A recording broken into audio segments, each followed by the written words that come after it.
saber más de lo que tú quieres que nosotros sepamos, Señor, pero sobre todo que podamos conocerte más, Señor Dios, porque este es nuestro anhelo en esta mañana, saber más de lo que tú tienes para nosotros. En el nombre de Jesús te pido que tú afirmes tu verdad en nuestros corazones y que quites todo error, Señor Dios. Te lo pido en el nombre de Jesús. Amén. Bueno, cualquier falla técnica me dicen, porque sí está fallando también nuestro internet, pues para que no me quede hablando solo. Yo estaba orando y pensaba como de qué podíamos hablar, porque es fin de año e interrumpí la serie que estamos haciendo de Santiago, pero yo pensaba que este año ha sido, como todos, un año de retos, pero este año particularmente nos ha apuntado a poner nuestros ojos en lo eterno, ¿no?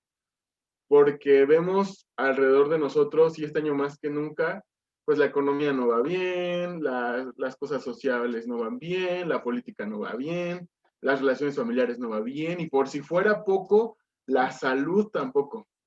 Entonces es un año en el que hemos tenido muchos retos y sin duda la única manera que tenemos como cristianos de afrontar eso y cualquier cosa es poner nuestros ojos en el Evangelio. Y la verdad es que la Biblia está llena de pasajes que nos apuntan a esto. Y de hecho fue súper difícil para mí seleccionar uno. Y lo único que les puedo decir es que necesitamos leer la Biblia todos, porque si ustedes solo se quedan con el pasaje que yo seleccioné de entre los muchos que encontré, pues va a ser una parte muy pobre, la verdad, de la gran riqueza que hay en la palabra de Dios. Por mucho que sientas que aprendiste o no, créeme que hay mucho más ahí en tu Biblia. Y yo creo que nada le daría más gusto a mis abuelos o a mí que algún día nos pregunten como, es que leí esto, tengo tal duda, porque sabemos que definitivamente no es suficiente lo que estudiamos los domingos, necesitamos estudiar nosotros en casa. Entonces, yo el versículo que seleccioné es Filipenses 3 del 1 al 16 y la conferencia se llama El valor infinito de conocer a Cristo. Y vamos a irnos rápido porque no quiero entretenerlos mucho, porque son cosas que ya todos sabemos. Voy a leer rápido los versículos, todos, le voy a dar lectura a todo el pasaje. Dice, por lo demás, hermanos míos, regocíjense en el Señor. A mí no me es molesto escribirles otra vez lo mismo, y para ustedes es motivo de seguridad. Cuídese de esos perros, cuídense de los malos obreros, cuídense de la falsa circuncisión. Porque nosotros somos la verdadera circuncisión, que adoramos en el Espíritu de Dios y nos gloriamos en Cristo Jesús, no poniendo la confianza en la carne, aunque yo mismo podría también confiar en la carne.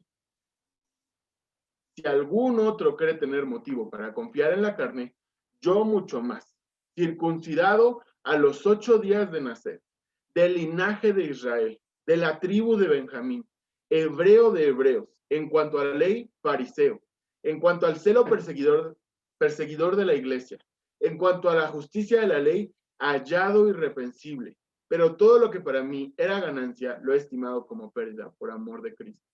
Y aún más, yo estimo como pérdida todas las cosas en vista del incomparable valor de conocer a Cristo Jesús, mi Señor. Por él lo he perdido todo y lo considero como basura a fin de ganar a Cristo y ser hallado en él, no teniendo mi propia justicia derivada de la ley, sino la que es por la fe en Cristo, la justicia que procede de Dios sobre la base de la fe, y conocerlo a él, el poder de su resurrección y la participación de sus padecimientos, llegando a ser como él en su muerte, a fin de llegar a la resurrección de entre los muertos. No es que ya lo haya alcanzado o que ya haya llegado a su perfecto, a ser perfecto, sino que sigo adelante a fin de poder alcanzar aquello para lo cual también fui alcanzado por Cristo Jesús. Hermanos, yo mismo no considero haberlo ya alcanzado, pero una cosa hago, olvidando lo que queda atrás y extendiéndome a lo que está delante, prosigo hacia la meta para obtener el premio del supremo llamamiento de Dios en Cristo Jesús. Así que todos los que somos perfectos tengamos esta misma actitud. Y si en algo tienen una actitud distinta, eso también se revelará a Dios. Sin embargo, continuemos viviendo según la misma norma que hemos alcanzado. Entonces, vemos que esta es una carta a los filipenses escrita por el apóstol Pablo. Lo que el apóstol Pablo está transmitiendo son muchas ideas, ¿no? Pero el eje central, lo que conecta todas las ideas, es un punto, que diría yo es el énfasis de este pasaje, es que el valor de Cristo es infinito. y que Cristo vale más que cualquier cosa en este mundo. Por lo tanto, podemos dejar todo lo que tenemos en este mundo, pero no solo eso, si queremos obtener el premio del supremo llamamiento, debemos hacerlo. Y Pablo es un ejemplo para nosotros en eso. Así que vamos a revisar un poco de estos versículos. Primero dice, por lo demás, hermanos míos, regocijaos en el Señor.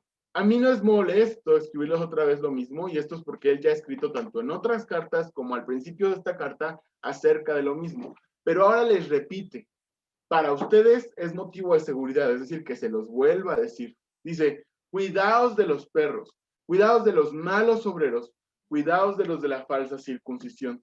¿Qué es eso de la falsa circuncisión? Pablo está hablando acerca, muy probablemente, de los judaizantes. Los judaizantes eran unos cristianos judíos que estaban persuadiendo a los cristianos convertidos de su época de que tenían que cumplir la ley y que tenían que circuncidarse.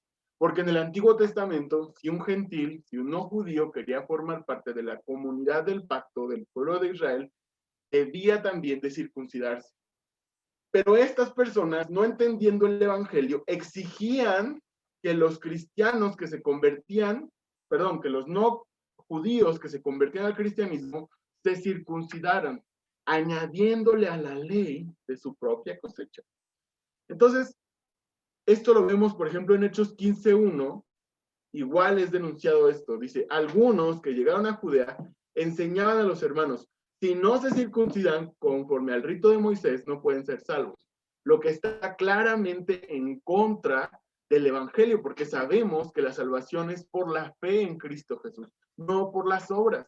Incluso en Gálatas 2, del 3 al 4, nos narra lo que la verdad me dio un poco de gracia, no debería, pero me dio un poco de gracia, el saber que a Tito lo circuncidaron, porque el pobre se convirtió al cristianismo y le hicieron que se tenía que circuncidar.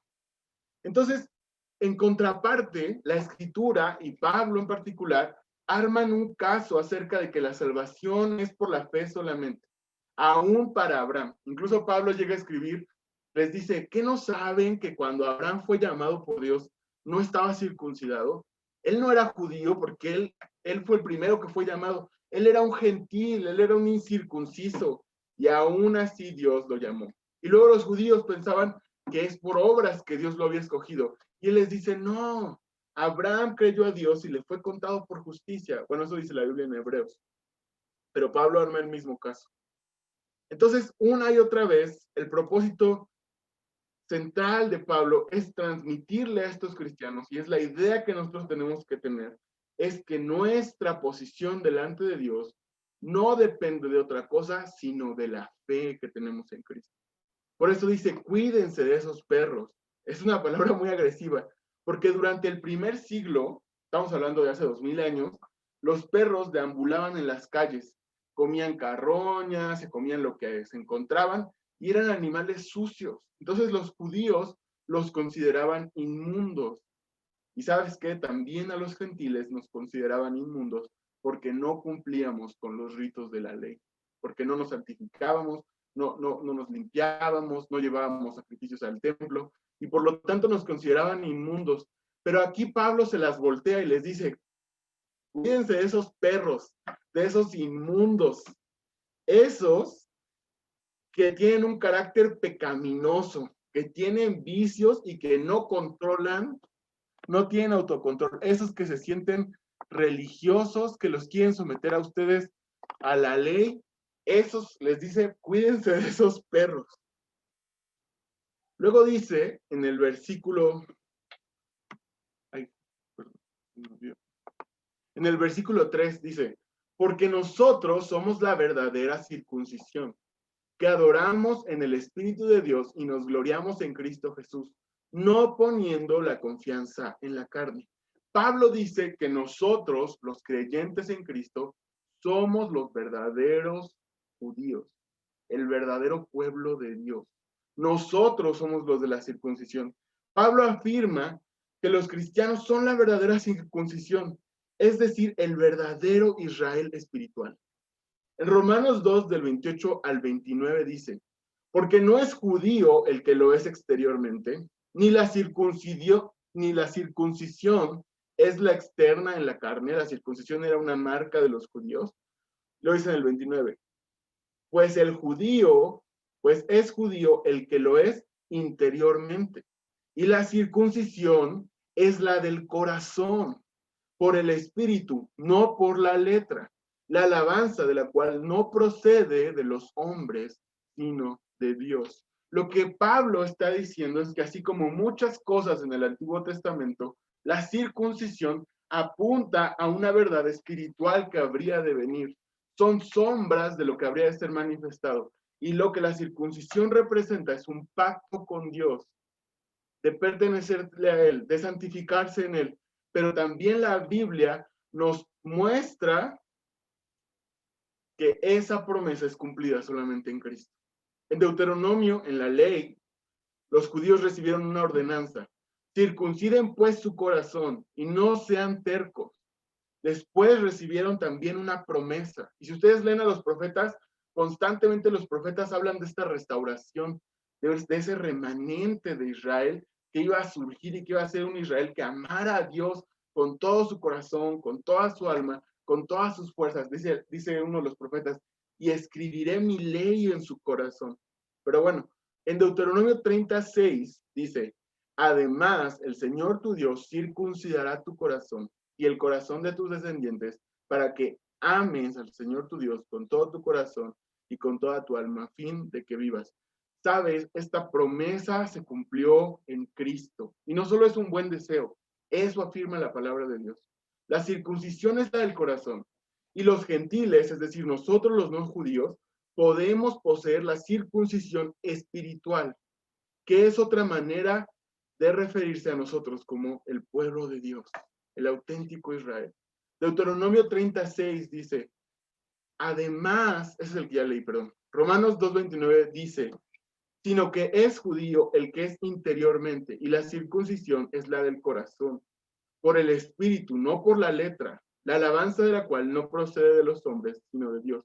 En Colosenses 2:11 y 12 dice, en él también fuisteis circuncidados con una circuncisión no hecha por manos, al quitar el cuerpo de la carne mediante la circuncisión de Cristo, habiendo sido sepultados con él en el bautismo, en el cual también habéis resucitado con él por la fe en la acción de Dios, que le resucitó de entre los muertos.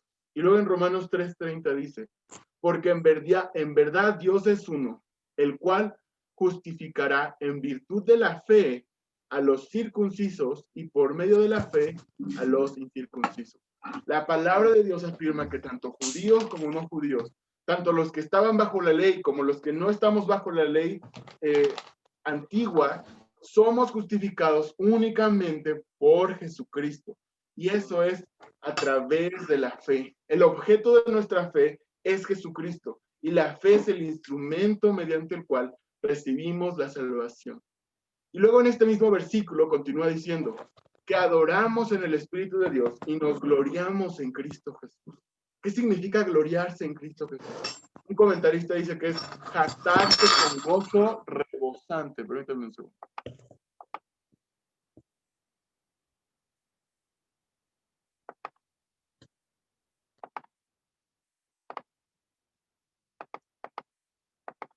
Un comentarista dice que es jactarse con gozo rebosante. El cristiano verdadero da todo el crédito de lo que ha llegado a ser a Cristo. Eso significa que nos jactamos en Cristo Jesús. Mientras que los fariseos y los que estaban bajo la ley se jactaban de su posición delante de Dios por su cumplimiento de la ley, nosotros los que estamos en Cristo nos jactamos solamente en que toda la gloria y todo lo que lleguemos a hacer es solamente de Cristo por medio de la fe.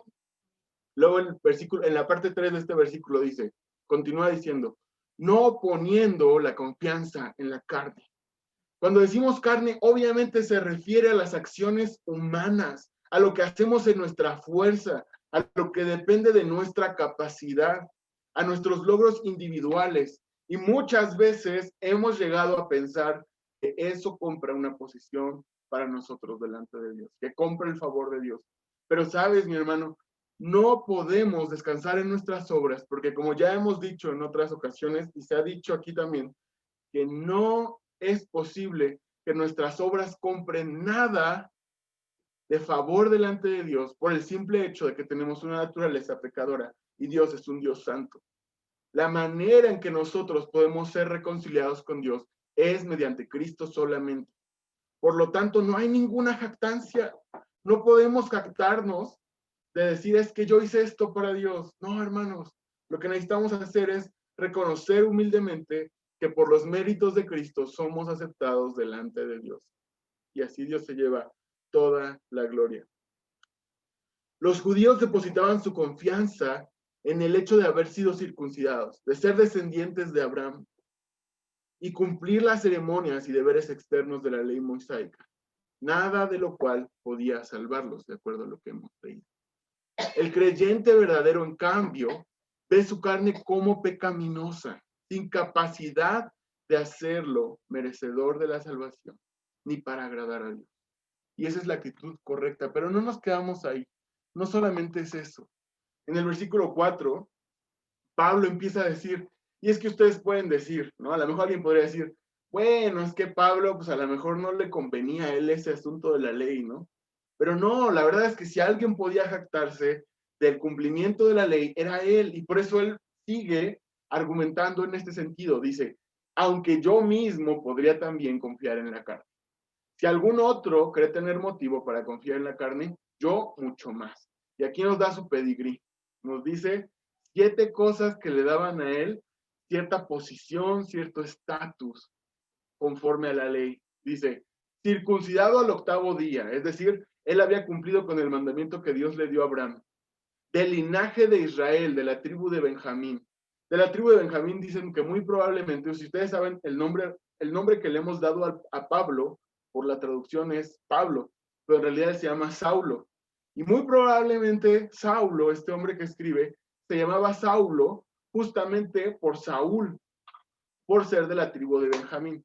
Y dice la tribu de Benjamín porque cuando todas las tribus, cuando el reino de Israel se dividió y todas las tribus le dieron la espalda a Israel, solo la tribu de Benjamín se quedó en el reino del sur.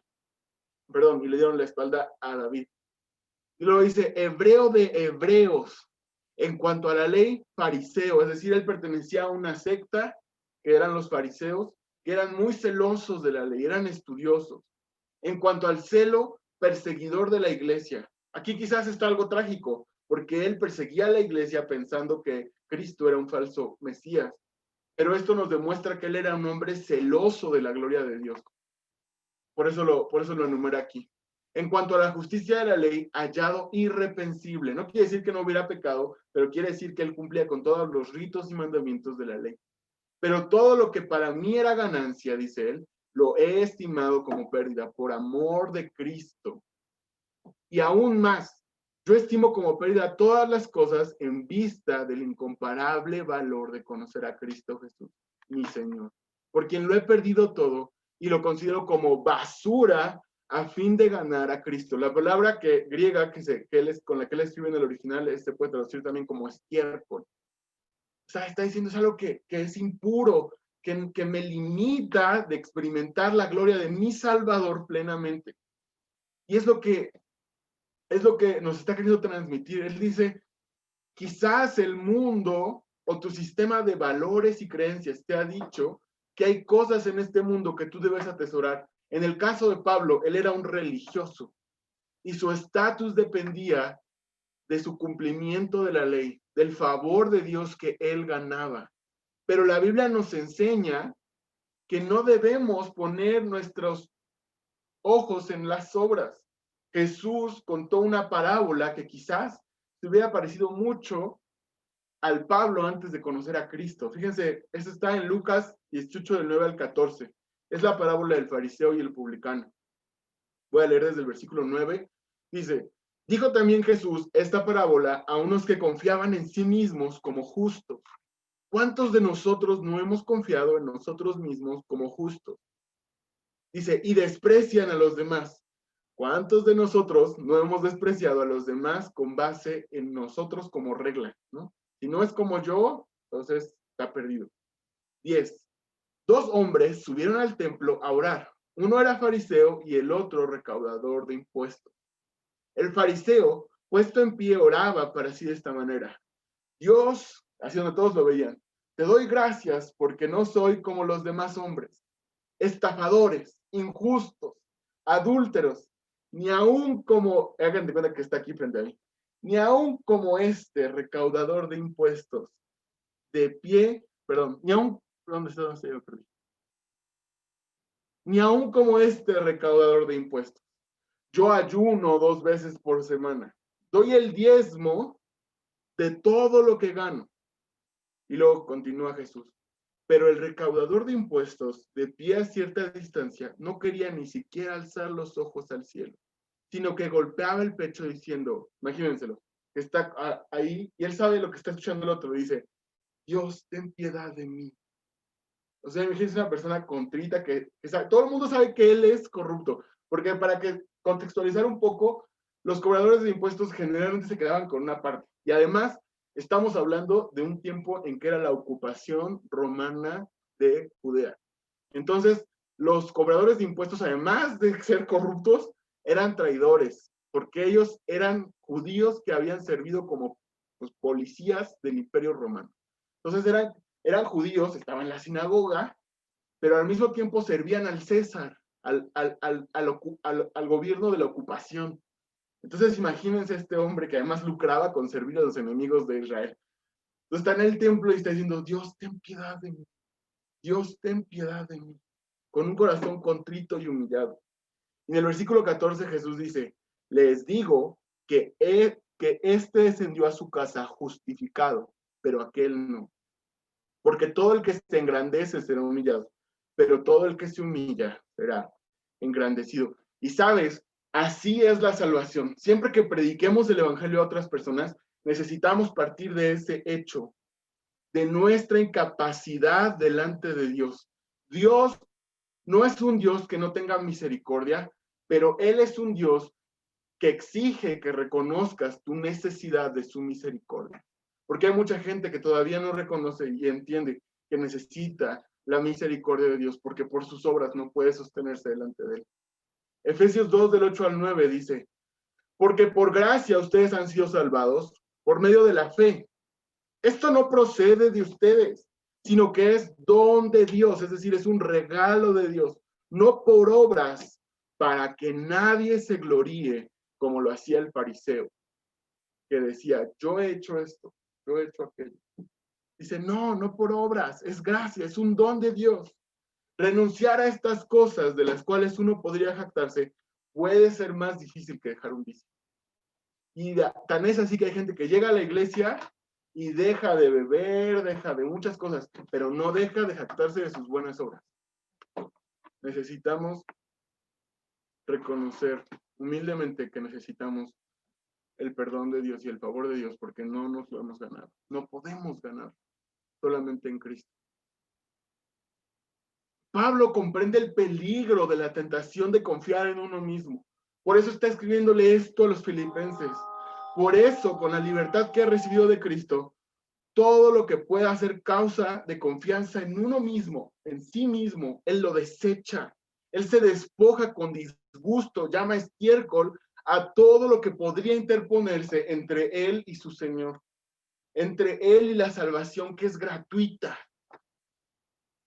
Luego Pablo habla de 3 cosas muy importantes en estos versículos, en los versículos 11, 12 y 13.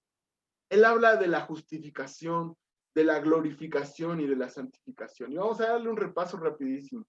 En el versículo 9,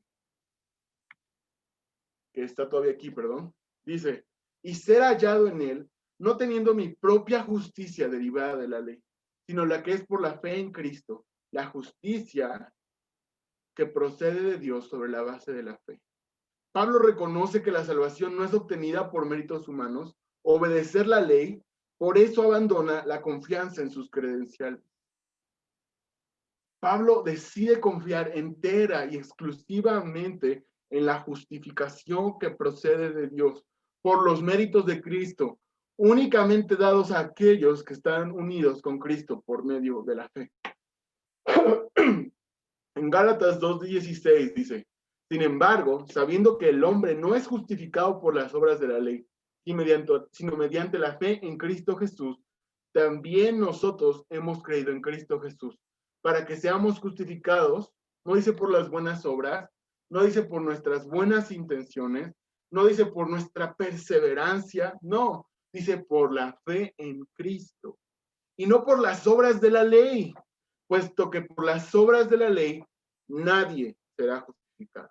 En Romanos 3:21 al 27 dice, pero ahora, aparte de la ley, la justicia de Dios ha sido manifestada, confirmada por la ley y los profetas.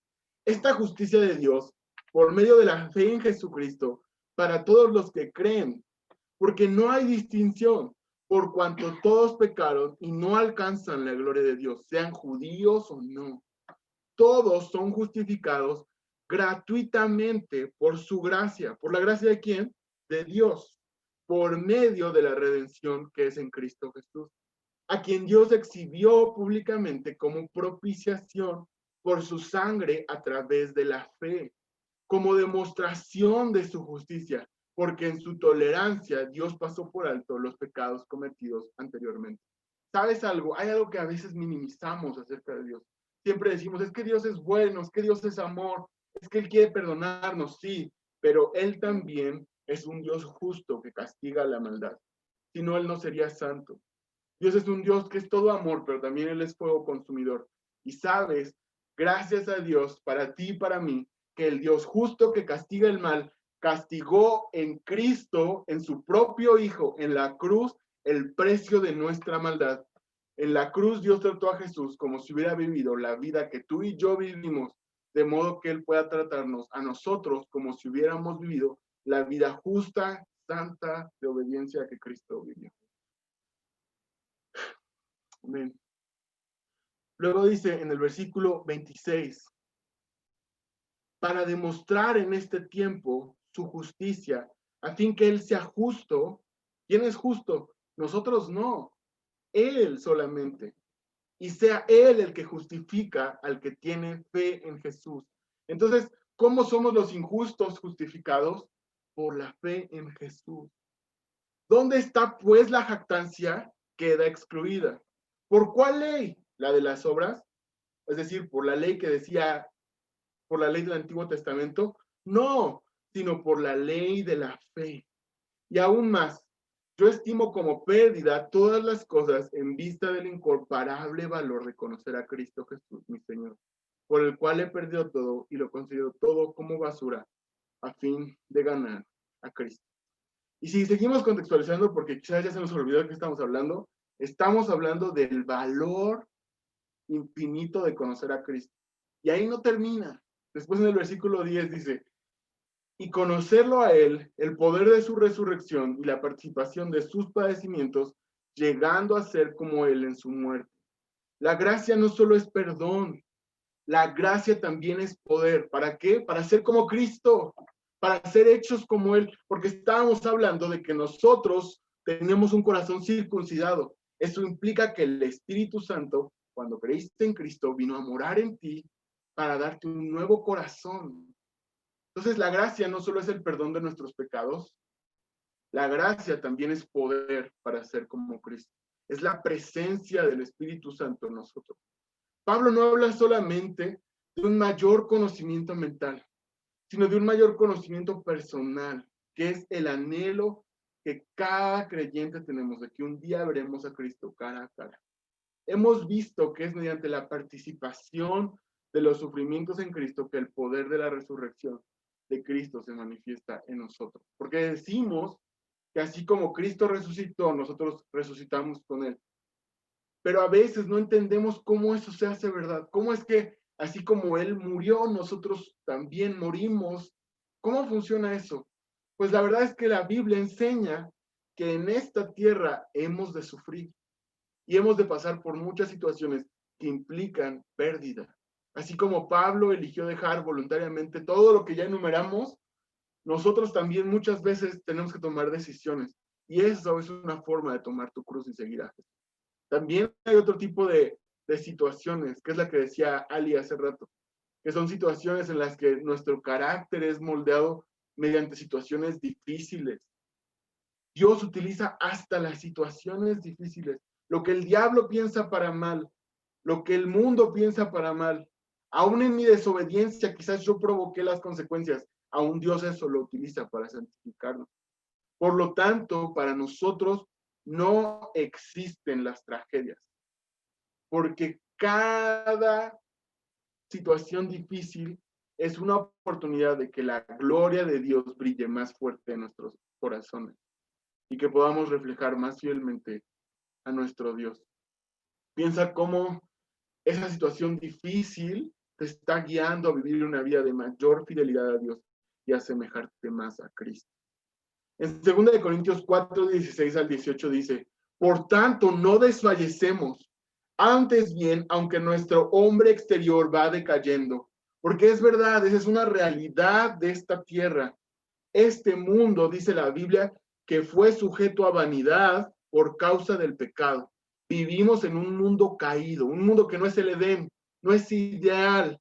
Existe la muerte. Todos nosotros vamos a morir, estamos envejeciendo, usamos lentes, estamos pasados de peso, nos enfermamos, aunque sea de gripa, tenemos alergias y eventualmente moriremos. Y eso testifica a este mundo la separación espiritual de Dios. Pero para nosotros los creyentes, la muerte ya no es la victoria del pecado sobre nuestra vida, sino que es la salvación completa en nosotros.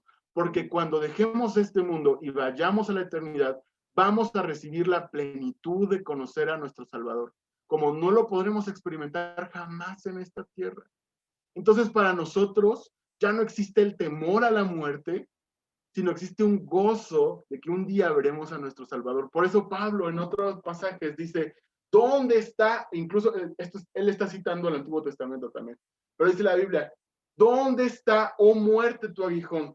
¿Dónde, oh sepulcro, tu victoria? La muerte sorbida en victoria es, porque aún en la muerte Cristo se perfecciona en nosotros, porque la muerte para nosotros ya no es el juicio de Dios sobre nosotros, sino que es la liberación final de todo creyente cuando recibamos al fin la promesa por la cual Cristo compró para nosotros una vida eterna. Un cuerpo nuevo, este cuerpo corruptible e inmortal va a ser transformado por un cuerpo incorruptible e inmortal, sin pecado, para la gloria de Dios. Y eso es algo con lo que vamos a luchar hasta el último de nuestros días.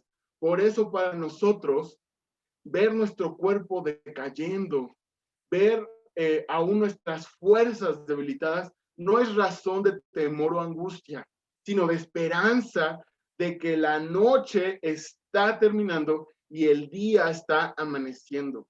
Por eso dice Pablo, pues esta aflicción leve y pasajera nos produce un eterno peso de gloria que sobrepasa toda comparación, al no poner nuestra vista en las cosas que se ven, sino en las que no se ven, porque las cosas que se ven son temporales, pero las que no se ven son eternas.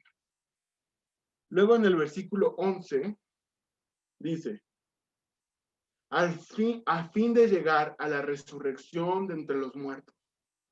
Participar en los sufrimientos de Cristo nos prepara para participar en la gloria de la resurrección de los muertos.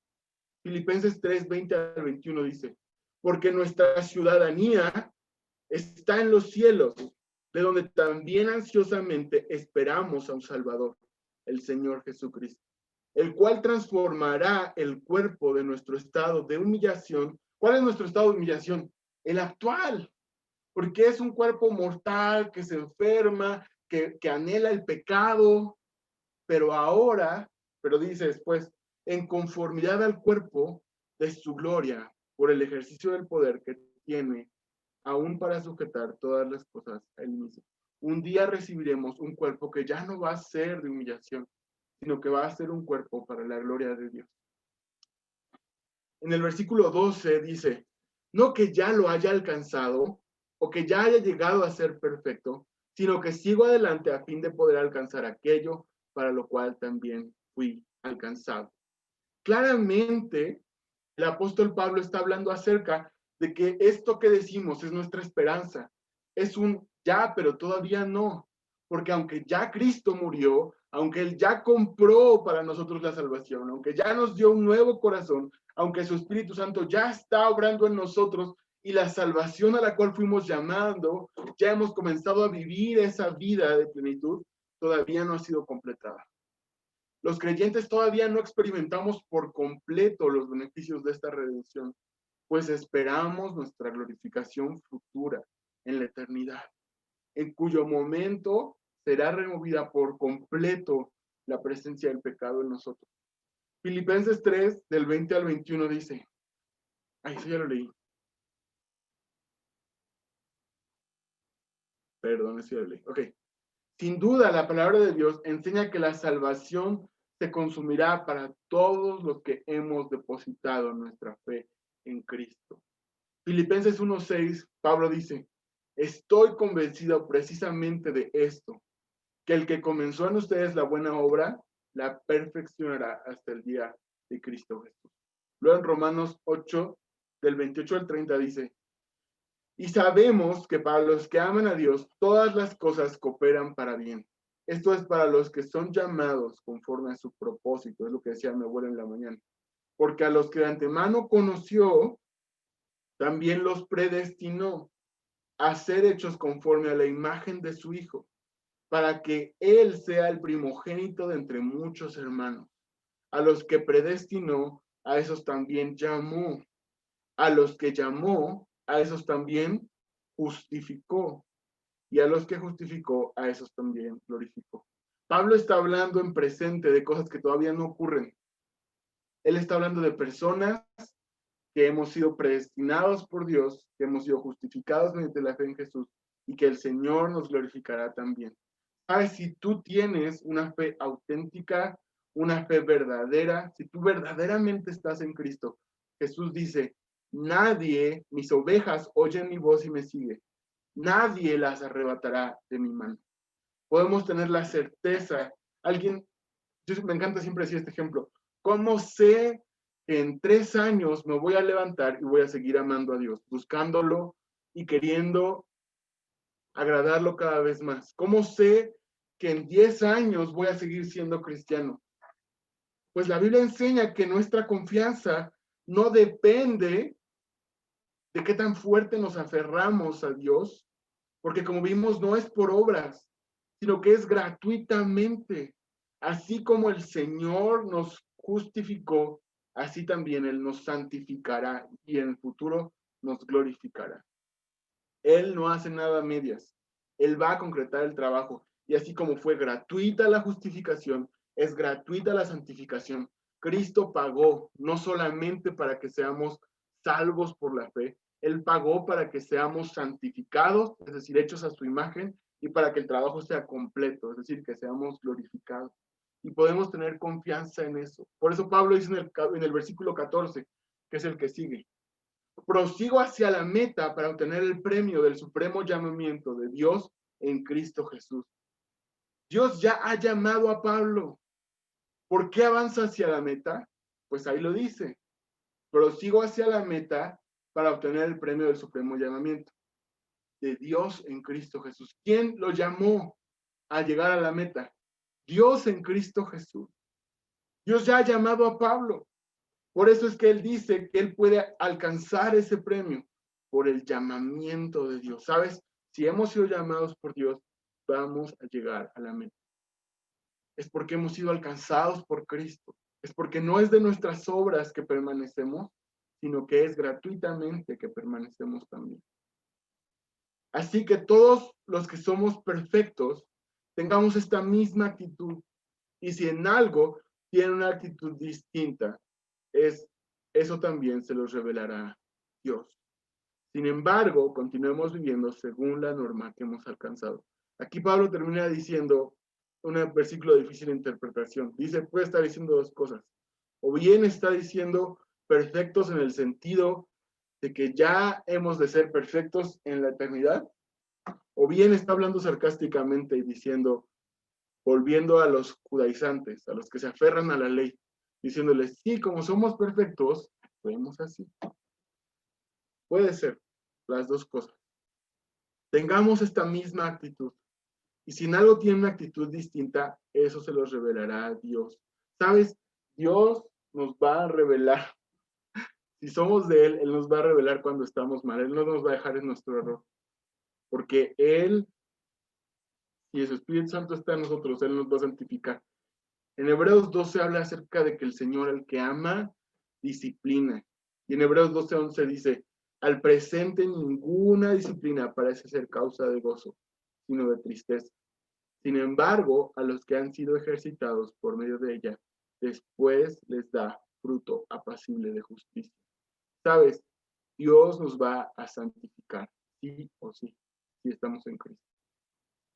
Y por eso necesitamos mejor cooperar con Él. Yo prefiero que el Señor me justifique y cooperar con Él. Termina diciendo, y si en algo tienen una actitud distinta, también se los revelará a Dios. Sin embargo, continuemos viviendo según la misma norma que hemos alcanzado. ¿Cuál es la norma? Cristo. Cristo es la norma. ¿Cuál es la norma que hemos alcanzado? Cristo. ¿Cuál es la norma para nuestras vidas? La fe. ¿Cómo sé que estoy en Cristo? Por la fe.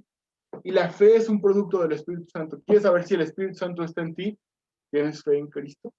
Entonces el Espíritu Santo está en ti. Porque dice la Biblia que para el hombre natural las cosas de Dios son locura y no las puede entender. Si tú crees en el Evangelio de Jesucristo, déjame decirte que eso no es por causa tuya, es por causa del Espíritu Santo que te ha puesto la fe para que creas. Sabes, este año es un año que demanda de nosotros centrarnos en las verdades del Evangelio. Porque no hay otra forma de hacerle frente a las dificultades que vamos a enfrentar el año que viene y a las pérdidas que enfrentamos este año que pasó. No hay otra forma de enfrentar las dificultades si no es en Cristo. No vamos a poder hacer frente por nuestras fuerzas, ni para nuestra vida espiritual, ni para nuestra profesión, nuestro trabajo, nuestra vida familiar, nuestra salud, nuestra economía. Nada. No vamos a poder hacerle frente si no lo hacemos con los ojos puestos en el Evangelio, con los ojos puestos en Cristo, en su obra. Y mi oración es que este año que terminó podamos verlo como la obra de Dios en nosotros. Que si tú resististe al Espíritu Santo este año, te digas, Señor, gracias porque me has permitido ver que estaba separado espiritualmente de ti. Y que el próximo año podamos iniciar sabiendo que necesitamos poner nuestros ojos en Cristo. Que necesitamos olvidarnos de que podemos ganar favor delante de Dios y confiar en Cristo, pero que podamos tener una profesión de fe auténtica, que podamos seguir a Cristo, que podamos ser guiados por su Espíritu Santo, que podamos tener la esperanza de la vida eterna en cada situación que vivamos. Esa es mi oración. Voy a orar, nada más para terminar. Señor Dios, gracias, Padre, porque podemos venir delante de ti, Señor Dios, pidiéndote que seas tú, Señor Dios, quien justifique, Señor, nuestros pecados. Una vez más, yo no sé, Padre, quién de mis hermanos quizás no es salvo, Padre. Y por eso te pido una vez más que avives en nuestro corazón la fe, Señor Dios, en Cristo Jesús. Que podamos confiar en Cristo solamente para la justificación de nuestros pecados. Que podamos vernos como tú nos ves, Padre. Primeramente sin ti y entendernos como sujetos de tu ira, Padre, merecedores de tu ira, Padre. Que podamos entender que tú has mostrado tu amor para con nosotros, en que cuando todavía éramos tus enemigos, cuando éramos pecadores, Señor, tú moriste por nosotros. Padre, que podamos recibir por la fe el sacrificio de Jesús. Padre, que si ya hemos recibido el sacrificio de Jesús, Señor Dios, podamos confiar en que tú estás con nosotros, que tu Espíritu Santo ha venido, Señor Dios, y nos ha empezado a transformar para hacernos más a la imagen de tu Hijo, Padre. Permite, Señor Dios, que vivamos vidas llenas de tu Espíritu Santo, con todo lo que eso implica, Señor. Que nuestra imagen, Padre, sea moldeada por ti, Señor Dios, para hacernos más como Cristo, Dios. Queremos que este año podamos, Señor Dios, responder como tú responderías, Señor. Actuar como tú actuarías, Señor Dios. Obedecerte en todo, darte la gloria a ti en todo. renunciar a esos pecados que no hemos renunciado, Padre. Te pedimos perdón y te pedimos que nos santifiques, Padre, y que podamos también, Señor Dios, tener la confianza de que un día tú volverás y de que un día tú completarás esa obra que has iniciado ya en nosotros, que es de darnos un cuerpo nuevo, Señor, un cuerpo glorificado. Que podamos tener nuestros ojos, Señor, en la eternidad, Señor Dios, que podamos confiar en el hecho de que esta vida es un suspiro comparada, Señor Dios, con la eternidad contigo, Señor Dios, que esa realidad a la que vamos va a hacer que esta vida se vea como un sueño, Señor Dios. Ayúdanos, Señor Dios, a poner nuestros ojos en lo eterno para que no vivamos, Señor Dios, ansiosos, angustiados, Señor, resentidos, enojados, Señor Dios, por las dificultades de esta vida. Pero también te pedimos que nos ayudes, Señor Dios, a vivir para tu gloria aquí y ahora, Padre. Queremos que este año que inicia, Dios, podamos hacerlo para tu gloria. Que todo lo que emprendamos, Señor Dios, pueda ser para ti, Señor Dios, que pueda ser para tu gloria, Señor. No queremos ser, Señor Dios, como los que dijeron, haremos y venderemos e iremos, Señor Dios, y no pudieron hacer nada. Queremos ser, Señor Dios, como los que todo ponen delante de ti primero. Dios, ayúdanos siempre a tener tú en nuestro corazón, Señor, una mentalidad de dependencia de ti, Señor Dios, para que en todo tú seas glorificado, para que siempre tengamos la paz que caracteriza, Señor, a tus hijos, a tu pueblo, Señor Dios, que podamos ver tu favor aún en medio de la adversidad, Señor Dios. Te pido por cada uno de mis hermanos y por todos los que tampoco están. Te pido, Padre, también por nuestras familias, Señor, que no te conocen, Padre. Te pedimos que nos permita ser valientes, Señor Dios, pero también que nos permita ser auténticos creyentes, que podamos llevar el Evangelio a nuestras familias que no te conocen, a nuestros amigos, Padre, que no han oído el Evangelio, Padre. Sabemos que los días son malos y que el tiempo está cerca, Padre, de tu segunda venida. Por eso anhelamos, Señor Dios, que nos des más de tu Espíritu, Padre, para hacer más, Señor Dios, para tu gloria en esta tierra, Dios. Ayúdanos, Señor Dios, a cumplir tu gran comisión mientras vuelves, Dios, que podamos ser una iglesia diligente, obediente, Señor Dios, que dé mucho fruto, Padre. Ese es nuestro anhelo, no para nuestra gloria, sino para tu gloria, Dios. Te lo pedimos en el nombre de Jesús. Amén. Muchas gracias, Adiel. Muy Gracias, muy hermosa estuvo ahora. Gracias, hermanos. Pues los dejo con los pastores. Muchas gracias.